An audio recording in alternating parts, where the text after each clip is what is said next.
ánimo que falta poco. Un esfuerzo más de generosidad.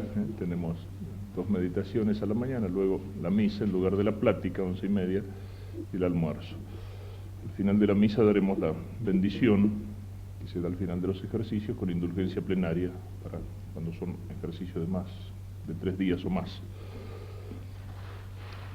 Miramos ahora hacia la resurrección del Señor.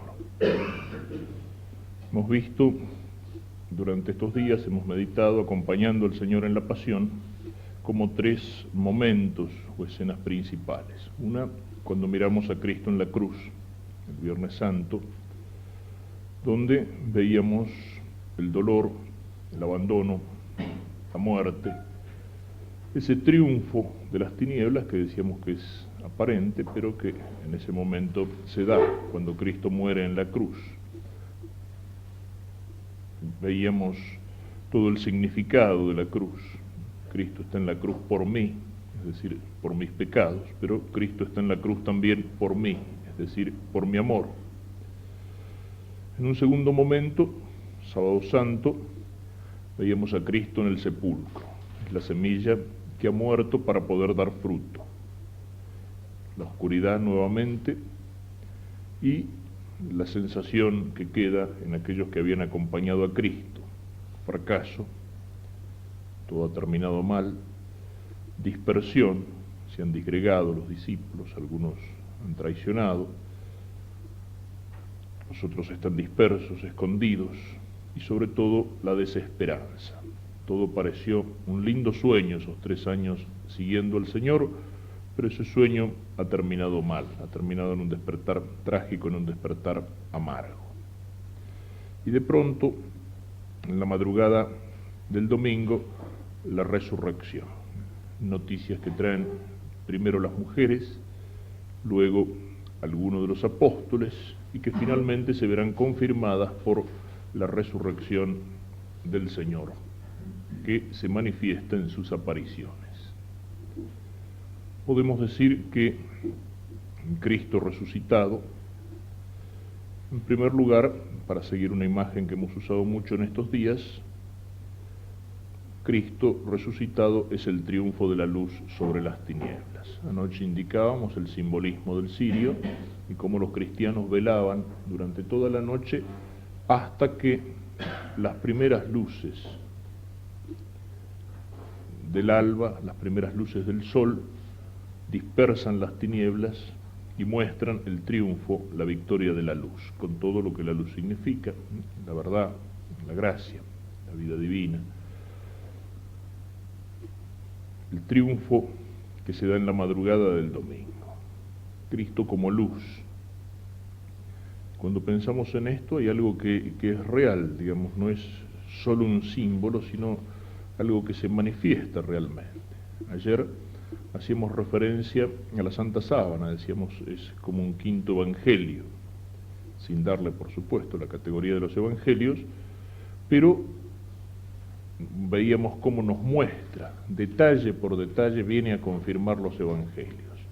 En el cuerpo martirizado de Cristo se puede leer cada instante, se puede leer cada minuto, cada gesto de la pasión. Pero también en la Santa Sábana se puede leer el hecho de la resurrección. La resurrección como tal no tuvo testigos, tal vez aquellos soldados, pero no hablaron o quedaron deslumbrados, asustados.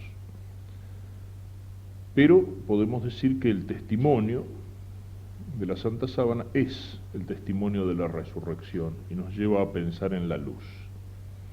Decíamos que esa imagen grabada allí es una imagen que se da en negativo, es como un negativo fotográfico la impresión que existe en la sábana. Por eso, para verla en detalle hace falta la fotografía, que al pasar a positivo, que al pasar, digamos, el negativo de la fotografía, presenta la imagen en positivo, donde pueden verse muchos más detalles.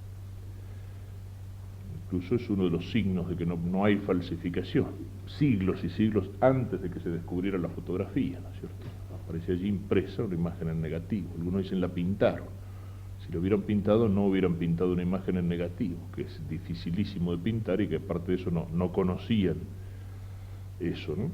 Pero el hecho es este: durante mucho tiempo se discutió cómo se había dado esa impresión en la sábana. Algunos dicen es milagrosa. Bueno, milagrosa sí es, de algún modo, ¿no?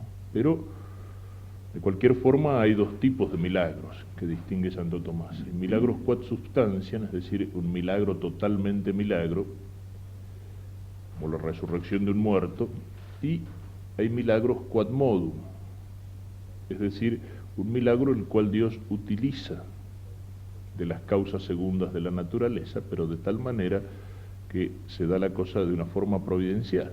Algunos piensan que el cruce del Mar Rojo, en fin, eso es opinable, por supuesto, algunos piensan que en el cruce del Mar Rojo, nos dicen, estaban las aguas así y pasaban los israelitas por el medio, pisando suelo seco. Eso sería un milagro quod substantiam. Otros lo interpretan diciendo: en ese momento sopló un viento fuerte que corrió las aguas y ellos pudieron pasar porque el viento abría las aguas, y pasaron, digamos, embarrándose hasta las rodillas, pero pasaron. Eso sería un milagro quod modum, o sea, en el modo de hacerlo. No sería casualidad que justo en el momento en que los tipos llegaron sopla el viento, y cuando pasan el viento cambia, y entonces aquellos que los perseguían quedan allí empantanados o tapados por las aguas. Dios puede haber utilizado entonces causas segundas para imprimir la imagen. Algunos decían, no, es como un acto totalmente milagroso. Tocó el cuerpo de Cristo y quedó allí la imagen. Otros decían, es por los ungüentos que le ponía allí, y entonces eso ha producido la impresión. Y, en fin, existen diversas hipótesis, pero la hipótesis más aceptada actualmente, y que tiene muchos elementos, muchos argumentos positivos en su favor, es que allí se imprime la imagen por algo por algo que produce, digamos, luz y calor, algo así como un fogonazo de luz, que es lo suficientemente intenso como para grabar esa imagen fotográfica en la sábana, y al mismo tiempo es lo suficientemente breve como para no destruir la sábana. Podríamos imaginarnos como esos fogonazos de flash fotográfico. Ahora bien, ayer decíamos que cuando analizan la fotografía de la sábana santa, con ese aparato que tiene la NASA para interpretar las fotos interplanetarias, un satélite toma la foto de un planeta y luego, al colocarla allí, por la intensidad de los puntos de luz, la máquina transporta la fotografía de plano a relieve. Se somete la foto de la sábana a esa prueba. Alguno de los que están allí dice, ahora nos vamos a dar cuenta, ahora van a ver que esto es una falsificación. Y se quedan sorprendidos y dicen, no es una falsificación. ¿Por qué? Porque cuando sale el rostro de Cristo y luego todo el cuerpo en relieve, la armonía es perfecta. Cosa muy difícil que ocurra en una fotografía de una persona. Nosotros estamos sentados aquí y la luz nos refleja o nos ilumina desde un ángulo determinado. Si hubiera sido una cosa natural o hecha con la luz que entraba por la puerta del sepulcro abierto, la luz hubiera iluminado, pongámosle, el cuerpo de Cristo así de costado. Entonces, por ejemplo, sobre este lado hubiera habido luz y del otro lado hubiera habido sombra. Entonces, si esa fotografía así tomada, o la foto de cualquiera de nosotros en este momento, que tenemos un foco de luz acá, otro allá, si esa foto, por la intensidad de los puntos luminosos, se la quiere pasar de plano a relieve, ¿qué es lo que ocurre? El rostro aparece deformado, es decir, con más relieve donde nos ilumina la luz, con menos relieve donde hay sombra, o sea, sería una caricatura o una monstruosidad. Eso es lo que pensaban que iba a pasar con el rostro de Cristo, y hubiera pasado si la luz que iluminaba en ese momento en que se imprime la imagen fuera una luz que viene desde afuera. Aparte que no había luz eléctrica ni linternas, a lo más antorchas o la luz del sol. Y resulta que no, que el rostro en relieve conserva perfecta armonía. Es decir, no hay una fuente de luz que ilumina desde afuera el cuerpo de Cristo. ¿Y dónde está la fuente de luz? La fuente de luz está adentro. Es como si el cuerpo se hubiera vuelto luminoso. Por eso sale, digamos, con armonía, con simetría, respetando la imagen del cuerpo. La luz no viene de afuera, sino que la luz sale desde adentro. Es decir,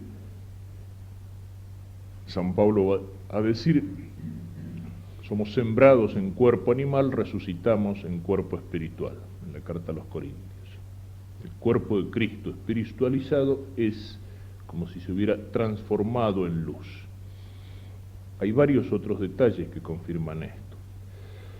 Por ejemplo, el cuerpo de Cristo en el momento en que se imprime en la sábana, recuérdenlo ustedes, la mesa de piedra del sepulcro, el cuerpo ubicado sobre el sepulcro, la sábana que está por debajo del cuerpo, dobla por sobre la cabeza y lo cubre por arriba. El cuerpo aparece grabado en la sábana de frente y de espaldas. En el momento en que se imprime el cuerpo en la sábana, ese cuerpo estaba ingrávido, es decir, no tenía peso. ¿Y eso cómo se sabe?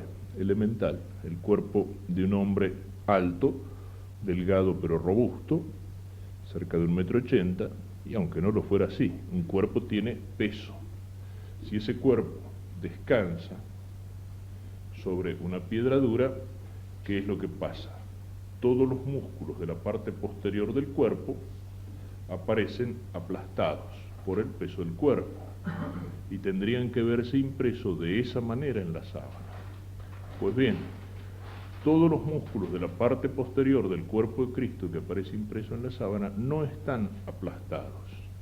Es decir, parecería como si ese cuerpo hubiera estado en pie y la sábana lo hubiera estado tocando suavemente por detrás, pero el cuerpo reposaba en el sepulcro. Es decir, casi podemos decir que tenemos ahí una fotografía del momento de la resurrección.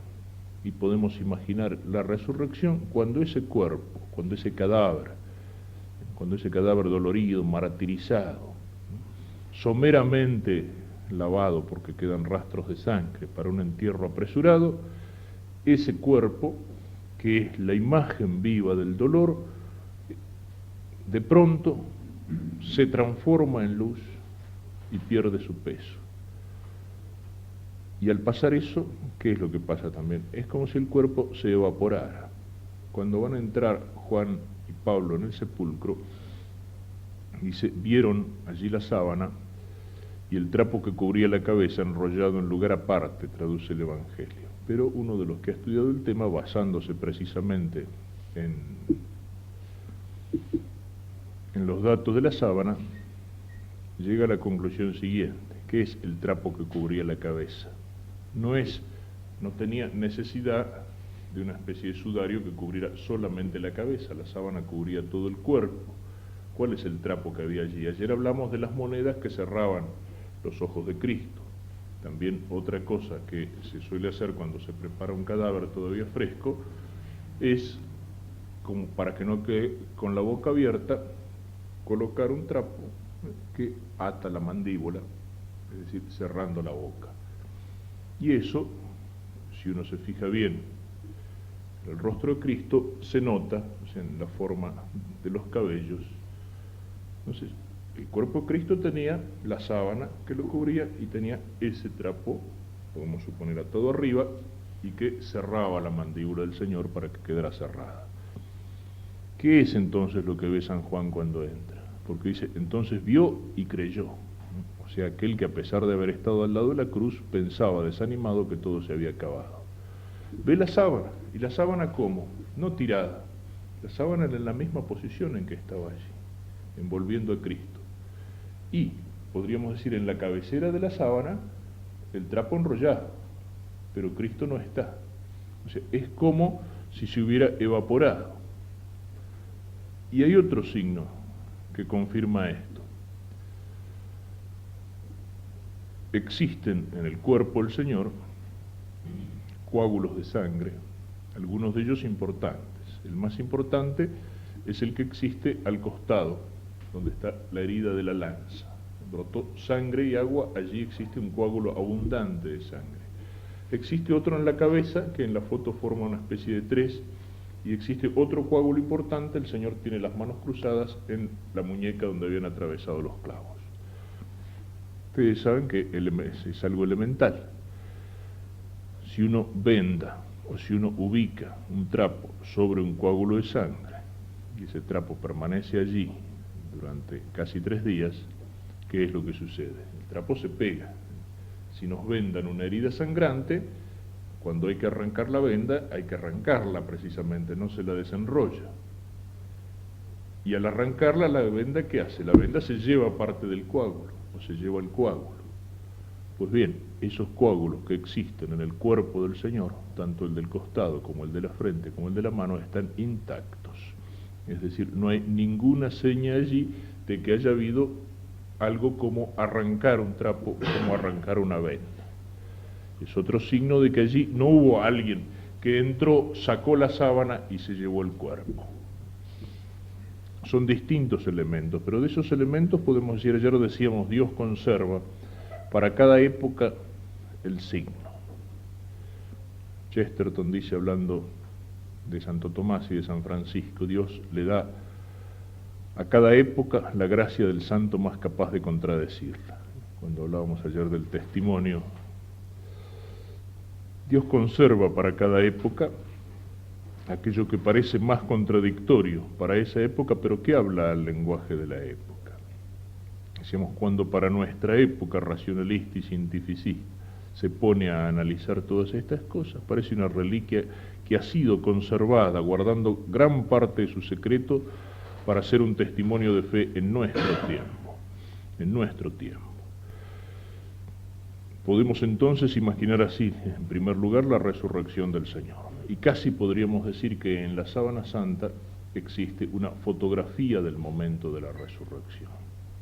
En ese cuerpo no existe ningún síntoma de descomposición. Y al contrario, existen todos los signos de una luminosidad, de una espiritualización. Es como si al resucitar y al dejar ese cuerpo carnal, el Señor hubiera querido dejarnos un recuerdo, hubiera querido dejarnos una fotografía de ese momento, sin peso, todo luz. Luz que sale, que viene desde afuera, sino luz que sale desde el cuerpo que atraviesa la sábana. Por eso puede ser que incluso ni los soldados hubieran tenido una visión así física de la resurrección. Y todo eso aparece después en las apariciones. Ciertamente el cuerpo del Señor es su cuerpo, pero se encuentra en un estado completamente distinto. Por eso puede aparecer en el cenáculo atravesando las paredes, cuando estaban cerrados los judíos allí, los apóstoles por miedo a los judíos. Puede mostrarse y puede desaparecer, puede de alguna manera velarse, de tal forma que a primera vista no lo conocen. Y esto no es lo que esperaban los apóstoles, a pesar de que Cristo les había hablado. No se puede decir que sale de la imaginación de los apóstoles, al contrario. La resurrección choca al principio contra la incredulidad. Todos los signos que nos dan los evangelios son de desesperanza, son de desánimo, de desaliento. Aparece entonces claramente en ese momento de la resurrección el triunfo de la luz que viene a disipar las tinieblas. Luego de eso, los testimonios, San Pablo lo resume en la carta a los Corintios, porque os transmití en primer lugar lo que a mi vez recibí, que Cristo murió por nuestros pecados según las Escrituras, que fue sepultado y que resucitó al tercer día según las Escrituras, y luego un resumen de apariciones, que se apareció a Cefas, es decir, a Pedro, y luego a los 12, después se apareció a más de 500 hermanos a la vez, de los cuales todavía la mayor parte viven y otros murieron, luego se apareció a Santiago, más tarde a todos los apóstoles, y en último término se me apareció también a mí como a un abortivo, porque, lo dice con humildad, porque fue perseguidor. En las apariciones hay 2 tipos de testimonio. Los primeros testimonios se refieren a aquellos que encuentran el sepulcro vacío. ven no a Cristo, sino a un ángel que les habla: el Señor no está aquí, no buscar entre los muertos al que está vivo. Y vuelven tremendamente asustadas. Siempre dicen, decía alguno comentando esto, dice: ¿por qué el Señor se apareció en primer lugar a las mujeres? Y dice otro: porque en aquel tiempo no había diarios y él quería que la noticia corriera lo más rápido posible, pero no resultó mucho porque no les creyeron. Los discípulos de Maús, sí, hay unas mujeres que dicen que vieron no sé qué de apariciones de ángeles, pero no. En fin, una vez se lo dije en un retiro de mujeres y no les gustó,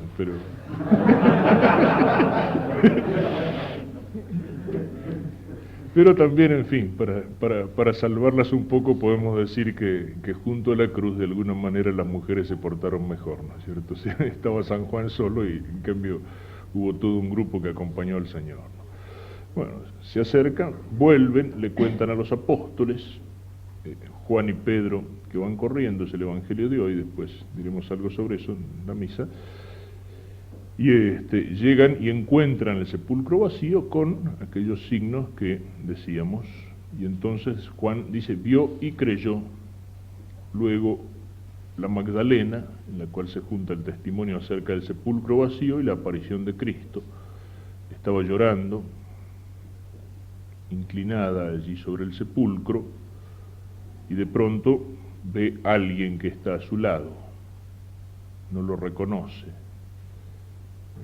Los escrituristas racionalistas, ¿no?, los que quieren, dicen: no, las apariciones de Cristo son evidentemente algo subjetivo, que si yo, la Magdalena que tanto lo conocía no lo reconoce, y si ahí hay algo que es evidente, la pobre mujer estaba, el sepulcro quedaba medio hacia abajo, ella está allí apoyada mirando hacia el sepulcro llorando, de pronto ve que tiene alguien parado al lado, no lo mira a la cara, piensa que era el jardinero. Le dice: mujer, ¿por qué lloras? Se han llevado al Señor y no sé dónde lo han puesto. Entonces él le dice: María, y al escuchar la voz lo reconoce, le dice: Rabí, maestro. Y esa palabra que también a veces la traduce mal, no me toques. No, María, cuando lo reconoce, inmediatamente la reacción de la mujer que ama se prende a los pies de Jesús, como había estado prendida sobre esos pies, llorando y ungiéndolos con perfume. Entonces Cristo lo que le dice no es: no me toques, sino: suéltame, que todavía no me voy al Padre, como diciendo: no me agarres, que todavía no me voy, no es para tanto. Y entonces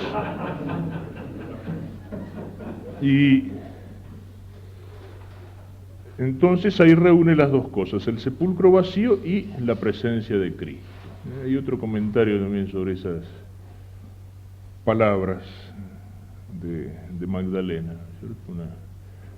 Lo contaban en una iglesia de esas antiguas, qué sé yo, como puede ser la Catedral de Ulm en Alemania, o algunas iglesias en Inglaterra que han sido católicas, iglesias medievales, y que luego con la Reforma pasaron a ser protestantes, o luteranas o anglicanas. Y entonces visitaba uno la iglesia, la visitaba como monumento histórico, y estaba el pastor explicándole todos los tesoros de arte y de arquitectura que había allí. Y entonces le dice en un momento: pero habría una cosa que faltaría, que dice, sería una frase del Evangelio. Dice: ¿cuál? Dice: y la de María Magdalena. Se han llevado al Señor y no sé dónde lo han puesto. haciendo referencia a la Eucaristía, ¿no es cierto? Lo lamentable es que actualmente también en muchas iglesias católicas casi podríamos poner la misma frase. Yo recuerdo cuando empezaron a veces con los temas de esto de la reforma litúrgica, algunos decían: no puede ser, las iglesias están sobrecargadas de santos, hay que hacer un poco de aire, darle vía a los santos para que todo esté centrado en el altar y en el tabernáculo donde está la presencia del Señor.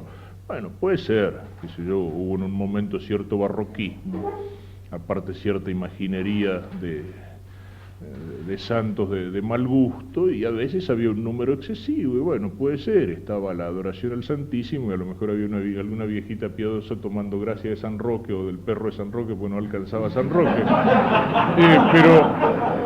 Pero bueno, eso fue la excusa. ¿Qué pasó? Primero con esa excusa sacaron los santos, no algunos, todos, o casi todos, y después sacaron al Señor, y actualmente muchas veces se les decían, tienes que estar todo centrado en el tabernáculo, en la Eucaristía, en la presencia de Cristo. Y actualmente hay un montón de iglesias donde uno entra y lo primero que piensa es eso, si han llevado al Señor y no sé dónde lo han puesto, no sabe delante de qué hacer la genuflexión. Tiene que empezar a buscar a ver si el sagrario está puesto a un costado del altar, en una capillita al costado, abajo el altar, o no está en ningún lado. Bueno, esa es la frase de María Magdalena, ¿no? Y luego ya otras apariciones más importantes, la de los discípulos de Maús, que encuentran a Cristo, son, como lo decíamos, un signo del estado de ánimo que había en ese momento. Creíamos que iba a restaurar el reino, pero todo ha terminado, venían cargados de tristeza. Fue un gran profeta, pero se acabó. Y entonces las palabras de Cristo, necios y tardos de corazón. ¿No sabían que el Mesías tenía que padecer para entrar en la gloria? Y empezando por Moisés y por los profetas, le fue explicando en las Escrituras todo lo que se refería a él. Es decir, cómo tenía que pasar por la cruz para llegar a la gloria. Estos se habían escandalizado delante de la cruz, se habían escandalizado delante del sufrimiento, delante de la derrota. Pero eso era necesario, estaba anunciado, estaba profetizado. Es lo mismo que decía que puede pasar en nuestra vida, si entendemos nuestra vida cristiana como un buen negocio con Dios o como un seguro contra accidentes. El Señor nos lo dice claro, en esas palabras que resume San Ignacio cuando dice, para que siguiéndome en la pena me siga también en la gloria, me siga también en la victoria. Luego esas apariciones del cenáculo, todos los apóstoles reunidos, Cristo que se hace presente allí, incluso las palabras del Señor, recibida el Espíritu Santo, a los que le perdonáis los pecados les serán perdonados, el poder de perdonar, la actitud de Santo Tomás, que no está presente, si no lo veo, si no lo toco, y luego Cristo que vuelve a aparecer 8 días después. Le dice, ven para aquí, Santo Tomás, mete tu mano en el costado, mete el dedo en la llaga, no seas incrédulo sino fiel. Señor mío y Dios mío, esas palabras que repetimos delante de la presencia del Señor en la Eucaristía. Vio al hombre y creyó a Dios, dice Santo Tomás el otro, el de Aquino. Y otra aparición importante, aquella junto al lago de Tiberíades. Están los apóstoles pescando en Galilea y ven al Señor que los llama. Echad las redes a la derecha, le sonaba ya aquello de otra pesca. Y sacan las redes llenas de pescados que se rompen. Y Pedro que dice, es el Señor. Y se larga al agua y Cristo lo está esperando en la orilla. Y aquel diálogo al cual también hicimos referencia entre el Señor y Pedro. Pedro, ¿me amas? 3 veces. Con qué delicadeza le recuerda la traición y le dice que lo ha perdonado. Y lo confirma en su misión. Apacienta mis corderos, apacienta mis ovejas. Y luego esa aparición última de la resurrección, con todo el grupo de apóstoles y de discípulos. Termina con un mandato, ir a predicar el Evangelio a todas las naciones, bautizándolos en el nombre del Padre y del Hijo y del Espíritu Santo. Es decir, es el mandato de la conquista del reino, que el Rey nos deja como última misión antes de volver al cielo, antes de volver al Padre, y que aparece confirmada por los ángeles que aparecen. Cristo sube hasta que una nube lo esconde, nuevamente el signo de la divinidad. Ellos se quedan mirando el cielo, como quien no acaba de convencerse. Y entonces los ángeles que aparecen allí le dicen, no os quedéis mirando al cielo. Y hablan de la segunda venida del Señor. El Señor volverá, así como lo habéis visto irse. Volverá, pero mientras tanto nosotros tenemos una misión aquí en la tierra. Sus últimas palabras son esa misión, nos envía a conquistar todo el mundo y todos los hombres. Es necesario mirar hacia el Señor, es lo que hemos tratado de hacer en estos días, es lo que hacemos cada vez que nos ponemos en oración y tratamos de contemplarlo, de conocerlo más para amarlo más. Pero luego de mirarlo, de contemplarlo, de hacer silencio para entrar en nosotros mismos y en ese silencio encontrarnos con Dios, también los ángeles nos pueden decir, no nos quedemos mirando al cielo, tenemos una misión que cumplir. En la contemplación, en la oración, tenemos que encontrar la fuerza interior para la acción, para la lucha de cada día, para el cumplimiento de nuestra misión, para el combate, para la lucha de conquista, junto a Cristo. Cristo resucitado como luz. Pero la resurrección también significa la victoria de Cristo. San Pablo decía, si Cristo no resucitó, vana es nuestra fe. Y llega a decir, si Cristo no resucitó, todavía estamos en nuestros pecados. Comamos y bebamos que mañana moriremos. Es decir, si Cristo no resucitó, todo lo demás son macanas. Y entonces, bueno, aprovechemos la vida. Es la única y hay que vivirla. Si Cristo no hubiera resucitado, todo sería mentira. Cristo hubiera sido derrotado. El triunfo de las tinieblas hubiera sido real. Pero la resurrección de Cristo es la victoria sobre el demonio. El demonio se equivocó al hacer condenar a un inocente y perdió su poder. Es la victoria sobre el pecado, porque Él asume todos nuestros pecados, carga nuestros pecados sobre sus espaldas. La resurrección de Cristo es la victoria sobre la muerte. Él pasa por la muerte, pero no, la muerte no tiene poder sobre Él. Vence a la muerte, vuelve a la vida. Para el cristiano, en la vida del cristiano está presente la cruz, está presente el sufrimiento, el dolor, pero el cristiano no es un masoquista, no es alguien que ama el sufrimiento y el dolor por sí mismos, no es alguien que ama la cruz por la cruz misma, por todo lo negativo que tiene, sino que ama la cruz como camino hacia la resurrección, el sufrimiento como camino hacia la victoria, es el seguimiento de Cristo, es la victoria sobre la muerte. Y esa victoria sobre la muerte es otro de los motivos para nosotros que nos tiene que alegrar en el día de la resurrección. También cuando San Pablo habla de que si Cristo no resucitó, vana es nuestra fe, está pensando en la resurrección, porque dice también, la resurrección de Cristo es garantía de nuestra propia resurrección. Cuando nosotros decimos a una persona que sufre porque ha perdido a una persona querida, a un familiar, le hablamos de que hay un alma que no muere y de que hay una resurrección de los muertos en la cual nos volveremos a encontrar, eso no es un consuelo falso, eso no es una mentira piadosa, eso es una verdad de fe, y esa verdad de fe está afirmada y está garantizada por la resurrección de Cristo. Si Él venció la muerte, si Él ha resucitado, Él también es capaz de llevarnos a nosotros a la resurrección, Él también nos resucitará a nosotros. De allí tiene que salir esa certeza, esa seguridad del cristiano, esa serenidad en frente a la muerte que es solamente un paso a la vida. Victoria sobre el pecado, esa es la alegría pascual. Cuando hemos vencido el pecado hemos resucitado con Cristo. Decimos que hay una paganización de las fiestas cristianas. ¿Cuántos serán hoy los que dicen felices Pascuas? Pero nosotros nos podemos alegrar si la Pascua de Cristo ha llegado a nosotros, si nosotros hemos pasado también del pecado a la gracia. Si nuestra alma estuviera en pecado mortal, no podemos decir felices Pascuas, pues es una cosa que sale de los labios para afuera.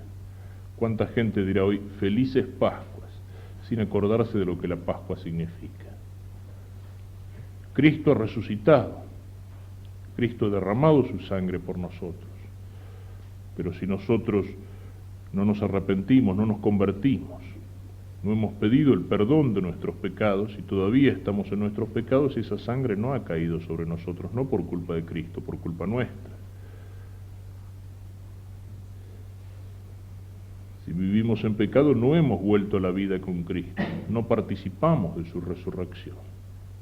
Solamente el cristiano que vive en gracia de Dios, con el alma limpia, ese sí puede alegrarse y puede decir felices Pascuas. La Pascua es un paso, decíamos ayer, físicamente para los israelitas, de la esclavitud en Egipto a la libertad en la tierra prometida. Es un paso para Cristo de la muerte a la vida, y es un paso para nosotros cristianos, por la fuerza, por la gracia de Cristo, es un paso de la muerte del pecado a la vida de la gracia. Nosotros vivimos la Pascua en el bautismo, nosotros vivimos la Pascua en el sacramento de la confesión, de la reconciliación, pero es muerte al pecado y es resurrección a una vida nueva, lo que decíamos al hablar del hijo pródigo, mi hijo ha resucitado.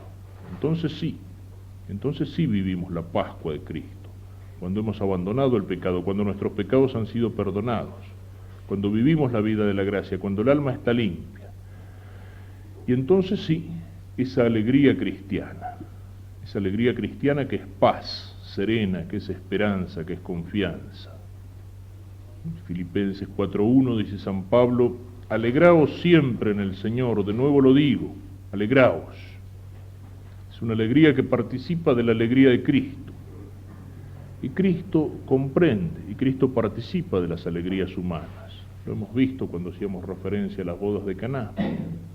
Cristo sabe alegrarse con las cosas buenas.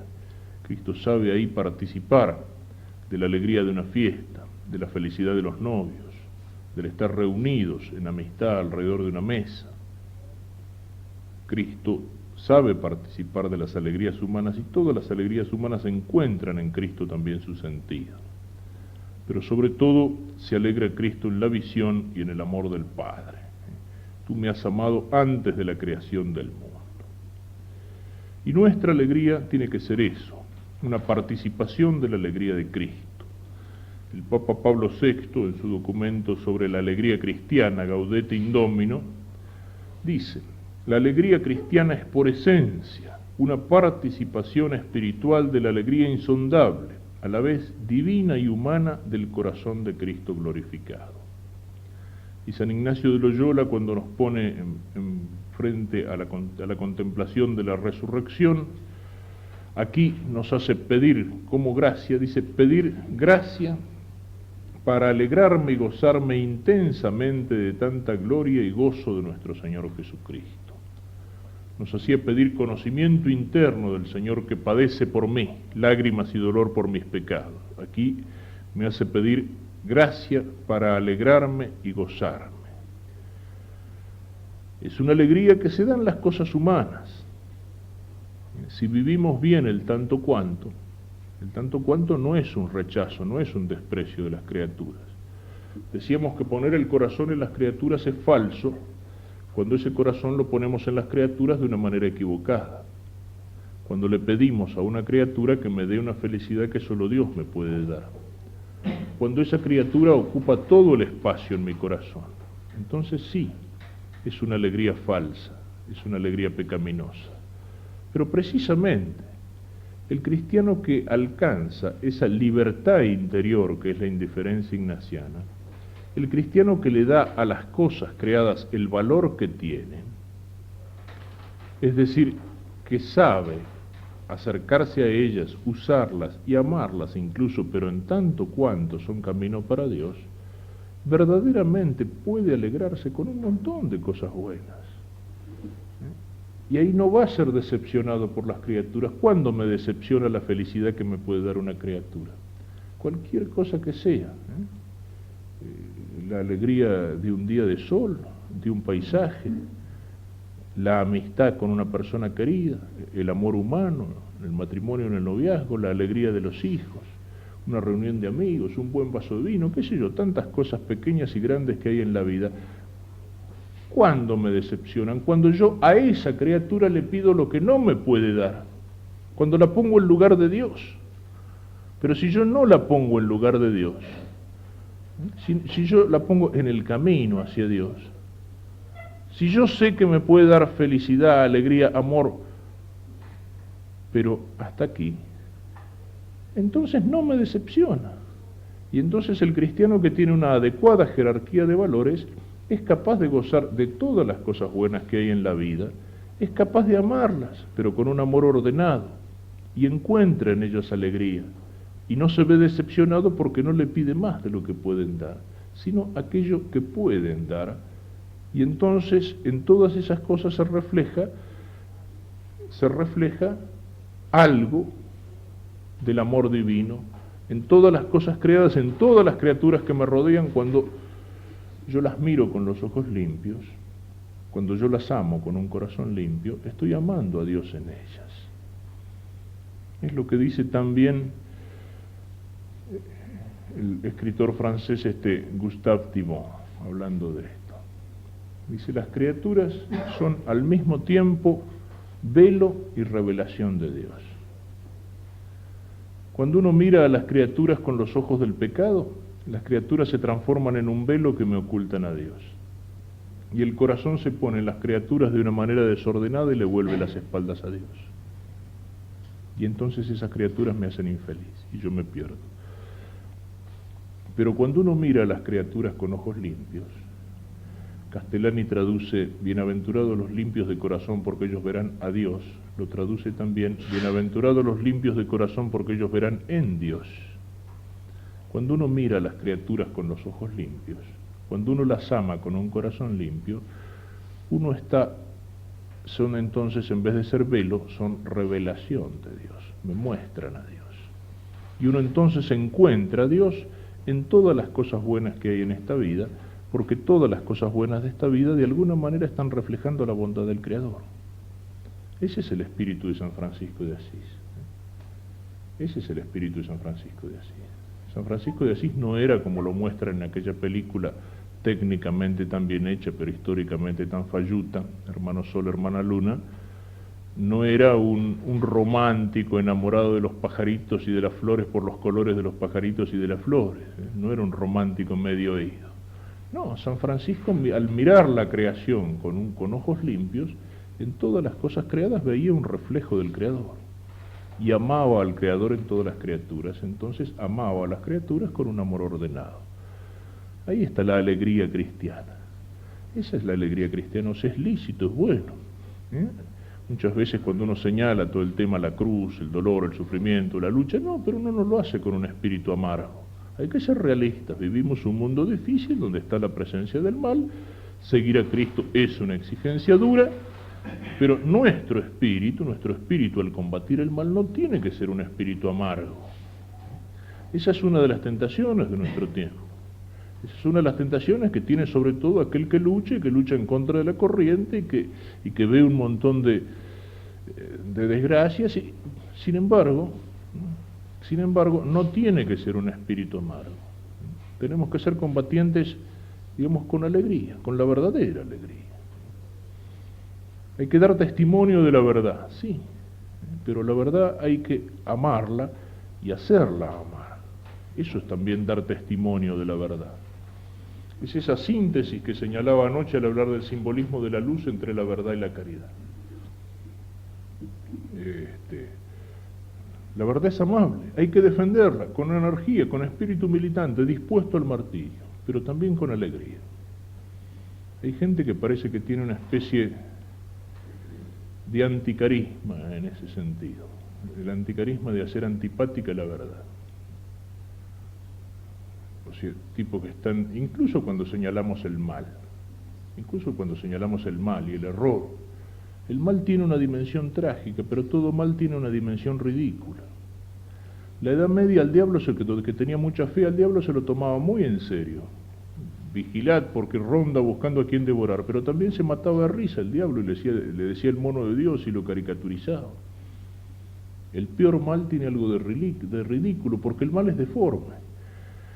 El mal es lo que no tiene la forma de vida. Es una caricatura. El diablo es el mono de Dios y las cosas le salen mal. Entonces, en nuestra lucha, aun cuando nos sintamos a veces en lucha como siendo la lucha de una minoría, en una lucha difícil, en nuestra lucha tiene que haber esa serenidad, esa alegría, que es lo que de alguna manera hace contagiosa la verdad. Hay algunos que señalan el mal de tal forma, qué sé yo, una cosa es señalar el mal, combatir el error, sí, no solo hay que enseñar la verdad, hay que combatir el error, y hay que señalarlo y denunciarlo, pero muchas veces depende de la actitud. Hay tipos que son recontra, súper ortodoxos, pero pasan por el mundo con una cara de andar oliendo mierda todo el tiempo, perdón.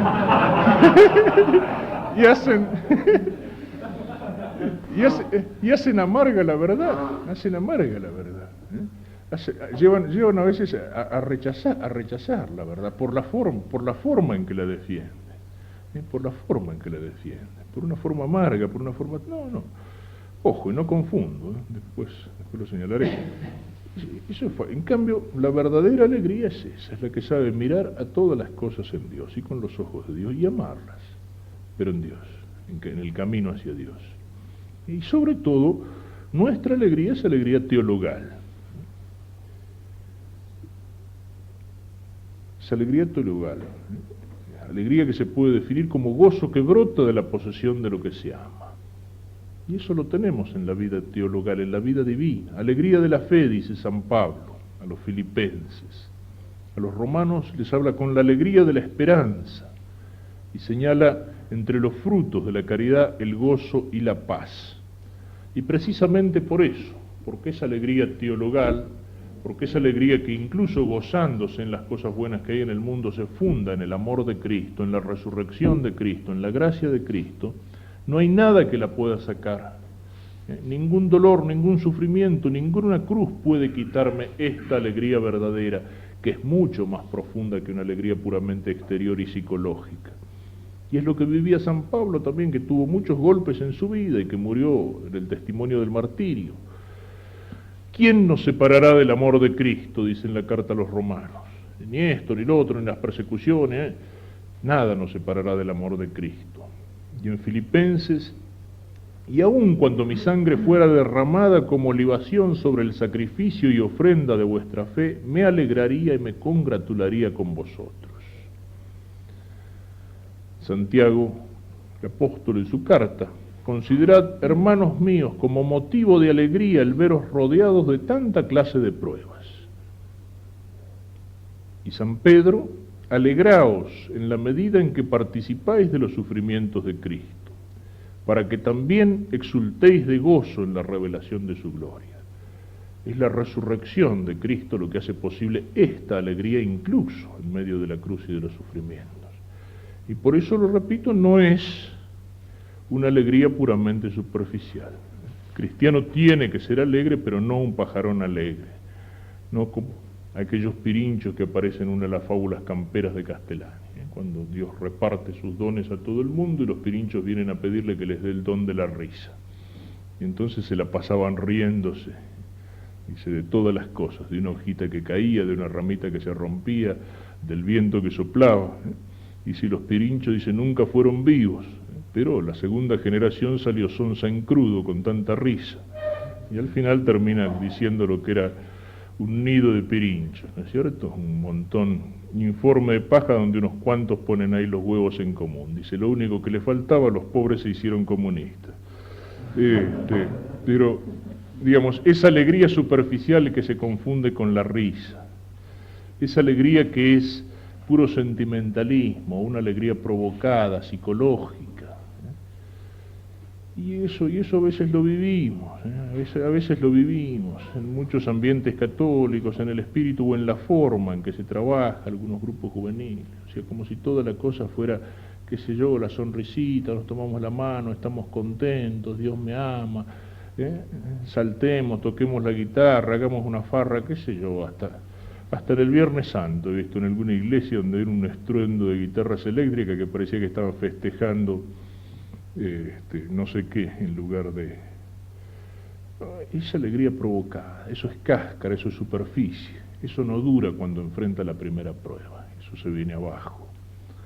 La alegría no es tampoco esa visión del mundo que decíamos que es la del avestruz, creer que el mal no existe simplemente porque cerramos los ojos, creer que las cosas son como a mí me gustarían que fuera y negar la realidad del mal, así como hay tipos que pasan por el mundo, como decíamos recién, con cara de eso, También hay tipos que pasan por el mundo con la cara contraria. Con cara de pajarón alegre, ¿no es cierto? O sea, con la sonrisa. No, no es eso la alegría cristiana. Es algo mucho más profundo. En las cosas, cuando las cosas las amamos y las miramos en Dios. Pero sobre todo, alegría que se afirma en Cristo, en la gracia de Cristo, en la resurrección de Cristo. Combatiente, pero no amargado, con una alegría sobrenatural que nada puede quitar. Esa presencia incluso del humor en el combate, sabiendo que el diablo, si es el león rugiente, es, lo repito, el mono de Dios. Saber alegrarse en los fracasos y en las derrotas. Saber alegrarse en los éxitos, también. Eso no es soberbia. Una cosa me salió bien, he tenido un éxito apostólico, he tenido un éxito en el trabajo. Saber alegrarme, serenamente. No mandarme la parte, no dejarme llevar por el orgullo, pero saber alegrarme. Y saber alegrarme, y termino con esto, en la alegría de los demás y en los éxitos ajenos. No es fácil, pero qué importante que es. Qué importante que es. Y cuántas cosas se hieren por esto. Alegrarse en la alegría de los demás y alegrarse en los éxitos ajenos. Yo siempre lo suelo digamos, explicar con esto, ¿no es cierto? Es más fácil a veces sufrir con el que sufre, es decir, compadecerse de aquel que le fue mal, que alegrarse con aquel que le fue bien. Entre los estudiantes, bueno, ha habido un examen, qué sé yo, a un compañero lo bocharon, le pusieron un 2. Sinceramente le digo, uy, lo siento, qué macana, y lo siento, sinceramente, no me cuesta. Pero a mí que me pusieron un 6, no me cuesta nada compadecer al que le pusieron un 2. Pero sí me cuesta felicitar sinceramente al que le pusieron un 10. Y sin embargo, es una de las exigencias de este espíritu cristiano, saber alegrarme en los éxitos de los demás. Porque ¿qué es lo que pasa cuando uno no sabe alegrarse en los éxitos de los demás? Viene el entristecerse en los éxitos de los demás. Y ahí entra la envidia. ¿Y cuántas cosas hiere y destruye la envidia? ¿Cuántas cosas hiere y destruye la envidia? No solo en las relaciones personales, sino en todo aquello que es apostolado de la iglesia, en todo aquello que es un trabajo por el bien. La envidia muchas veces es uno de los agentes, de los infiltrados, si lo miramos desde el punto de vista de las dos banderas, es uno de los infiltrados de Satanás dentro del campo del ejército de Cristo.